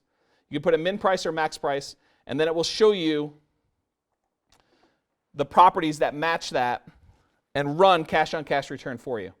So now, if you want to go sort by cash-on-cash, it tells you what the cash flow is, what the cash-on-cash return is, for the regular rent or the rent on a price per square foot basis. And if you want to do Brian's spreadsheet but the online version, you click on this buy and hold link, and it will take you to a page where you can run your own numbers and does all the calculations and stuff. Okay? So now you can sort by the best cash flowing properties. Does that make sense? So now, do I have to go manually do all these calculations when you can log onto my website anytime and run the numbers on everything in the MLS all at once? Good solution, right? Because now I don't need to email you. So I create tools to help you instead of actually having to call and do all this other stuff. Okay? All right. Getting back to the presentation, I think. Any questions on that, by the way? All right, expectations for sorting below market deals. Should I run comparable sales or determine value on every property before I send it to you? I get a list of properties that say the word distressed in them. Am I going to go and do comps on every single one of them and say, oh, this one's worth 300, but they're now asking 250? Am I going to do that every single time? No. And you saw my schedule, right? Yeah, so I'm probably not doing that. How long does it take you to run comps and estimate value on a property? What do you think? So look at the people that are doing off-market deals. How long does it take you? What, like 5 minutes? No. Like 10 minutes? No. It takes me like 2 minutes or so. That's way short. Depends on the property though. I would agree, but that's way short though. To do comps and estimates? Oh yeah, it takes a long time. Look at the Larimer County Assessor's website. No, you have to look up there and try to figure out which ones are the same type of house. Yeah. Which And ones it's were sold within the past, 6 yeah. months. And it's really hard because you haven't seen some of these properties too. You're like looking at them, you got to look through all the photos, you got to see if the characteristics are the same. It takes a while. So let's see how much time it takes to do appraise a property, which is not the same, but let's see what an appraiser says it takes time to go look up comparable sales and figure out what value is. I'm just going to read you the highlighted stuff. The physical inspection of the real property being appraised can take from approximately 15 minutes to several hours depending upon the size and complexity involved. That's just the physical inspection. A short form report usually takes between 3 to 6 hours to complete. So if you want me to go and say, hey, listen, I'm thinking about buying this property, could you please do like a little mini appraisal, just kind of tell me what the property's worth? Long time. Not short. So I cannot do this in bulk for you. Or can I? I think it's coming up. Okay, so it's coming up. This is a tool. Let's hold my kind of like dramatic can I thing for later. Number of buy, fix up, and resell transactions by year. This is a chart showing you each of the different cities in northern Colorado going all the way back to 2006. It tells you how many buy, fix up, and resell. Deeply discounted properties that you could have bought and resold inside the MLS and made a profit of at least $30,000. And $30,000 does not include your holding costs, transaction costs, repair money. It's just a difference of at least 30 grand within a year of buy, fix up, and resell. And you can see there's not that many. Fort Collins, which is the most, 50 this year. Last year there were 50, 52 this year. The year before that there were 40. And that's the most in the entire city for the year. Not a lot of these things out there that were in the MLS. There could be some rogue ones that are off. Okay? So here's the percentage of deals. In Fort Collins this year, 1.72% of the deals, 2 out of 100, about, were actually fix and flip quality deals with at least 30K in profit. 1.37% in Loveland, 0.7 in Greeley, and so on. Anyone have questions on that? There's not a lot of these things out there, so I'm trying to point out to you. It's not like 10% of them are deals. How are you determining a fix and flip? Yeah. So what I do is I look through imagine for a second, I print out every MLS sheet. I pull the top MLS sheet off, 1, 2, 3, 4 Main Street. I look through the stack of all the other MLS sheets, and I see if I see another 1, 2, 3, 4 Main Street within the last year. I pull that out. If there are a pair of them, that's a fix and flip deal. It was bought and sold within the MLS within a year. And in that case, it had to have at least a $30,000 spread between the first one and the second one. So it is theoretically possible that Greeley is so much lower because properties are selling slower. I'm just making this up. No, it's probably not likely because a year is a long time for a fix and flip. It would take, most people are getting out of their flips in less than a year. Yeah, the overwhelming majority are. Okay, any other questions on this? So list of below value properties. I compile, analyze stats and fix flips in NoCo. We saw, how many people came to the fix and flip case study class where we did that? Was that interesting? Oh, yeah. What's that? Oh, that is Brian's favorite class. I forgot about that. So to find below value properties, Robert, this is for you. Primary strategies, keywords, fixer-upper, handyman, etc. Those are easy to set up to search and also easy to find on my homepage. Super easy way to do it.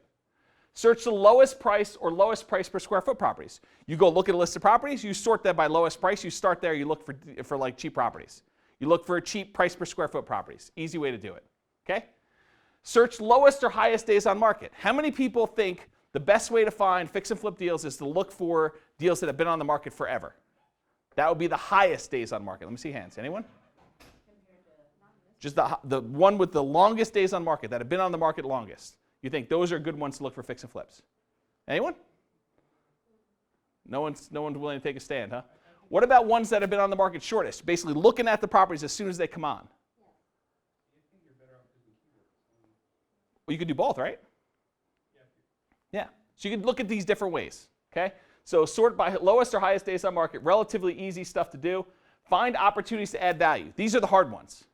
And these are where we found most of our deals for clients. I don't know if everyone knows this, but there's a period of time when I catered to fix and flippers. I do primarily only fix and flip deals for clients, and I would do really high level searching and finding opportunities like this, where we could go pop the top, add a bedroom. We found grandma's house that was all 1980s, but it was in great condition. But it just wasn't updated and wasn't selling. You can go in there and really update some stuff and actually sell it for what it's really selling for. So opportunities to do stuff like that. Really hard to search for. There's no search on the MLS for find grandma's house. Okay? There's no search on the MLS that says pop the top or add a bedroom. Bless you. Okay? The other one that I really like is search the price to assess value. So if the property is assessed for $200 and it's listed for $200, is that possibly a good deal? Yes, because properties are usually assessed way below. So if you can find the way to look up assessed value and the price of the property and only search the ones that have the best ratio, that's an easy way to find fix and flip deals. Okay? Or use a proxy for assessed value. What's a proxy for assessed value? What simulates the assessed value of a property? The taxes on it, because the taxes are based off of assessed value.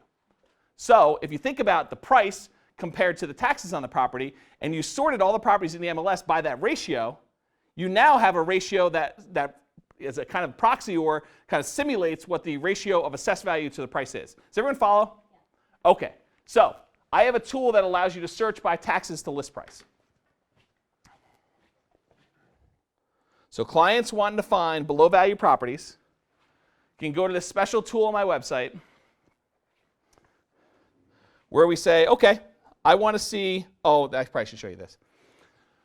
So this chart shows you all of the price per square foot and then the ratio of taxes to list price here.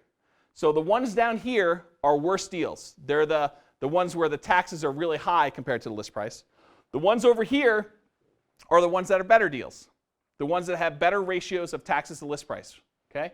The ones that are red are like the top 20. The ones that are green are the intermediate.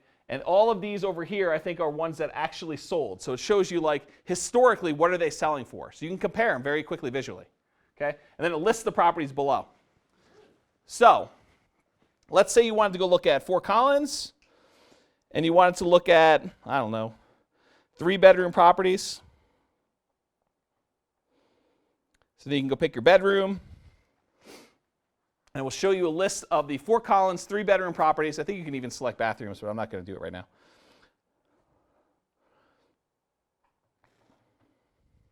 So you can go look at these. You can turn off the old sales, and it will just show you the ones that are currently available. The red ones are the ones that are most likely because they're the high-end ones. So you can go look at all those and see. And then it lists the property down here. It shows you the estimated taxes, the taxes to list price ratio, the list price per total square foot, and then it has this comp meter. This comp meter is actually really cool. Because what the comp meter will do, it draws a red line where this property is compared to all the other properties within like a half-mile radius around that property. It's like a really quick, down and dirty way to comp properties. If this price per square foot is better than all the stuff within a half mile or so around there, then this will actually peg all the way to the left. If it's on the high end, it'll peg to the right. So stuff that's in the middle, sort of in the middle. And if you want to, you click on this comp tool here, this little comp meter, and it pulls up the ability to go and dig in deep and actually do full comps. How many people came to the class we did on comparable sales? Go watch that video if you haven't seen it, and it will show you how to use this comparable sales tool that shows you all the different properties and solds and actives and everything else to figure out how to do comps. Okay? But this sales meter allows you to just quickly visualize down here, and now you can see this one's pegged all the way to the left. That's a good potential deal. That means that the other properties around it are selling for a lot more on a price per square foot basis. And so you can quickly see these. Okay? All right, back to the presentation.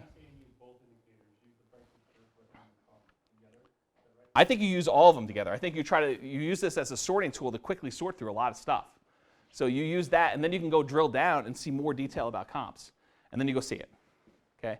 But this allows you to do it rather than me having to call you. I give you the tools. I give you better tools than I would do manually. These are the tools I would go look up. Make sense? Yeah. Okay. Multiple notifications. Good brokers staying in touch with their active clients, but if you're already receiving automated emails, are you going to email, call, text me separately when a particularly interesting deal comes up? So I tell you the types of deals I want. You're sending me automated emails. I'm not looking at the emails. I got distracted. What I call email fatigue. I'm sending you emails 3 times a day with deals. After about a week, you're like, I'm not looking at these emails anymore. I don't want to do that. Okay? So you get email fatigue, or I get email fatigue. I'm as your buyer. You're the agent now. Okay, so who was sending who? I'm sorry. So the agent is sending the buyer a whole bunch of emails every day of potential deals. Okay? And after a while, because you're not finding a deal that's good, you stop looking at the emails. The buyer does. Okay?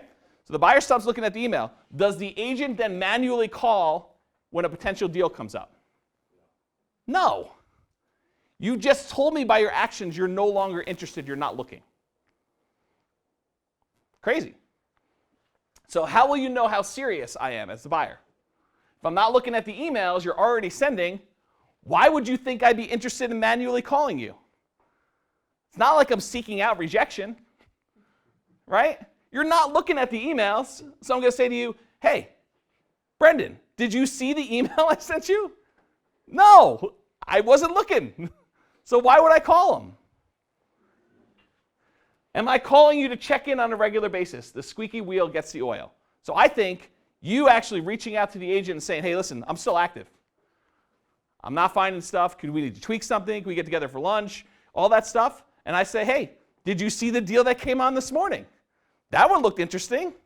Why didn't you like that one? I missed it. I didn't see it. Okay? But if you're not calling, I'm not calling you. Not chasing people down. And how are you as an agent going to know if I'm not looking at my email? I wouldn't know. But you're not calling to say you see property. No, because for all I know, you ran the numbers and you didn't like it. Right? And if I'm really calling you every day, hey, did you see the ones that came across today? After a little while, you're just going to let my call go to voicemail. Oh, he's just calling to check in again. That crazy James guy. Right? You can't win. So if James is your agent, one of the things that you can do to let him know that you're still looking is when you find something that's close but not close enough, there's a little request info button, which I like to use instead of pulling up my email to send to him, and I'm sure Tammy gets them too. Right? But you basically say request info and it goes to him. I basically say, hey, this one was close. You know, it was 4%, not 5%. Yeah. And then he knows I'm still looking. Yeah. Right? And he goes, well, hey, did you see, I saw this other one today. It looks like it might be 6%. Did you see that? Right? You get that dialogue and that interaction going. Yeah. That's how you end up hustling and winning. And this is probably the most important slide in the whole class. If I'm proactive, if I'm proactively looking at properties that are being sent over, then whether you call me first doesn't matter. Right? Because I'm actively looking, I'm calling you with potential deals. So if I'm calling you first, there's no additional time or desire for me to call others. So as an example, Brian's looking at emails as soon as they come over. You know, the things on his phone while he's here in class, he's like, this one looks interesting. Right? And then Brian's getting on the phone and calling me or writing me an email, I'd like to see this. If Brian sends me an email saying, I'd like to see this, am I calling Brendan? He got the email if he wants the same types of properties. Am I calling him and manually saying, hey, I'm going out there tonight anyway with a client that's probably going to write an offer. Would you like to go tomorrow morning? Yeah, you're just asking for trouble. Does that make sense? Okay. Lowball offer. So we talked about this a little bit. You know, if I'm coming in and I'm lowballing, and then Tammy as a second buyer comes in and she wants to make a reasonable offer, is your reputation intact? Is it going to feel good with you having to go a second time and say, oh, that first offer was a joke. I didn't really mean to offer $100,000 on your $200,000 property, that your seller is now pissed off and they know who it is. And now I want to come back in and I want to offer $200,000 with a different buyer. What do you think? Are the agents going to be happy to hear from you? I know for a fact that other agents have accepted my offers that were not the highest offer because of reputation. They've told me. They've told me after the fact. They've said, you know, we had 2 other offers that were higher than yours, but I just knew your guys would close. I knew that you were a really reasonable guy and that you would get it done. So we went with yours. I told my seller, I said, I think we should pick this one. I know this guy. He's going to get it done. You don't do that when you're coming in and lowballing and your guys are going crazy on inspections, or something's going sideways toward the end of the transaction and you're really pushing back hard in order to get a seller or even the seller's agent to go do something that's not normal. I would rather personally, and don't take advantage of this, but I would rather personally step in and take the hit myself to save the relationship with the other agent, because I know that you, as buyers or other buyers, might have to do a deal with them later. And I don't want to go and win the battle but lose the war. I don't want to go in and say, oh, we got them for that last $200. We got it. We stuck it to them because it was on principle. We wanted that $200, and we were right. I would personally rather say, I'll tell you what, I will pay you the $200, but let's not even go and start trouble with the seller or the seller's agent, because I may have to do a deal with them tomorrow. They may list another duplex, triplex, or fourplex, or a 17plex, or 18plex, or 20plex. And now I got to go back to them. They're like, that guy, he was a real pain in the ass. He forced my seller. His seller was really worked up, but he made him pay that $200. I would much rather have them say, that transaction was super smooth. He did exactly what he said he was going to do. He performed. Right? Does that make sense? So the question then becomes, and maybe this is a different class, the question becomes, do you want the most aggressive, get every penny negotiating real estate agent that you know? Or do you want a real estate agent that knows how to do win-win deals? You might get a little bit more on your deal if you get the agent that is going to go and negotiate for every penny. Might be worth it. But the next time you try to get an offer accepted, I don't know. I think it's going to hurt you. How much impact do you think it has if you actually have a couple super lowball offers throughout time? I don't think it's a big impact. Like, I think if you have somebody offering a 100K on a 200K house, it's just a silly offer, but maybe not, depending on what the house condition is. But I totally agree with that, and I could make justification. And then 180 from another client and 200 from another client. It's like, I think they're gonna look at that and go, oh, he's got 3 clients and one of them is an idiot. Some will, some will not. It's how you present it. I think that's true too. Yeah, Some agents are kind of hot-headed. They really are hot-headed. I've spoken to agents very reasonably, and they freak out, and you're like, whoa. Even over the smallest stuff, like a $500 item, you're coming back there and they are cursing at you on the phone. And my response is, well, let me know what your seller wants to do about that. It doesn't matter that you're all freaking worked up over it, because it doesn't matter. But let me know what your seller wants to do. My buyer has asked me, and it seems like a reasonable safety hazard, but it's $500. And they're like, this is BS, and going off, crazy off. Which they're probably talking to their seller about, right? That agent who's angry, they're probably getting their seller all worked up. I would think so. But I think the weird thing is, right, when you go back and look at, you have to represent, basically what it says in the listing contract, right? Yeah. You have to, that 100K offer, you have to sell that just as hard as the 200K offer, or you're not doing your due diligence and your I think that's reasonable. And then it becomes weird, because I think if I'm you, I'm like, you know what? I'm actually just not willing to submit that offer, because I'm not going to be able to stand behind it and convince a seller that this is an amazing offer and you should totally accept it. I could see why you'd say that, but in the past, I've just done it. Right. I've gone to them and I'd say, I realize you were looking more for 200. Here's why we're at 100, and here's why I think you should consider this. But I just want you to know that we really do want to buy the house, and he's sincere, and it's not just him just trying to lowball you. It really is a sincere offer, and we're trying to make an effort to get it accepted. And sometimes that means coming hat in hand and saying, I realize it may not be what you're accepting, but we're going to close. We're going to get it done. Yeah. Do you use the verbiage of we, or is this my buyer's offer? Depends. It depends, actually. And I sometimes... No, it's not. I don't know what it is. It's more of an intuitive thing in some ways. I'd have to think about the exact reasons why I do it, but I know I catch myself doing one way and the other. Yeah. Yeah, because if you're in a situation where you're trying to make it objective and say to the guy, hey, I have this offer and this is what my buyer wants to do, and you can refer this to your seller, if that's a tone you want to create, I can totally see you doing that. But if you have a different situation, a little bit different. Yeah, I could see it changing. Yeah. Yeah. It is. It's totally up to them. And some agents understand that, and some do not. And some sellers understand that. Most do not. Yeah. And so, the agent could be throwing you under the bus as the other agent. They could be like, this guy's crazy. I mean, he came in way low. I don't know what he's telling his buyer. He should tell his buyer. And some don't understand this buyer agency stuff. Then they'll say like, you should tell your buyer to stop, playing games. He's pissing people off, and they'll because they don't understand that it's really not their role. So.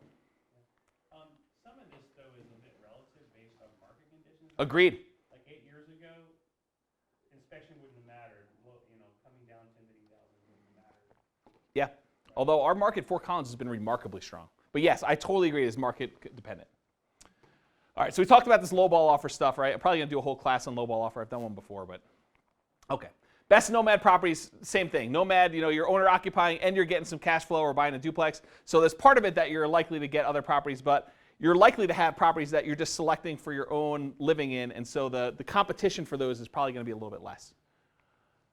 Lease option deals. Besides Nomad, one of the best strategies in Northern Colorado right now is lease options, in my opinion. There are real estate agents, very few, that are willing to advertise to find tenant buyer clients. My thought is, if you tell me your criteria as a real estate agent, I'm the real estate agent now. If you tell me your criteria and I do marketing for you in order to find a tenant buyer, you're getting the deal. If I'm doing generic marketing, it's this whole discussion as to who gets the deal that we just had. The buyer agency agreement comes into play, and there's a whole bunch of other factors. But what happens if you have two clients wanting you to advertise? So Brian and Brendan now want me to advertise to find tenant buyers.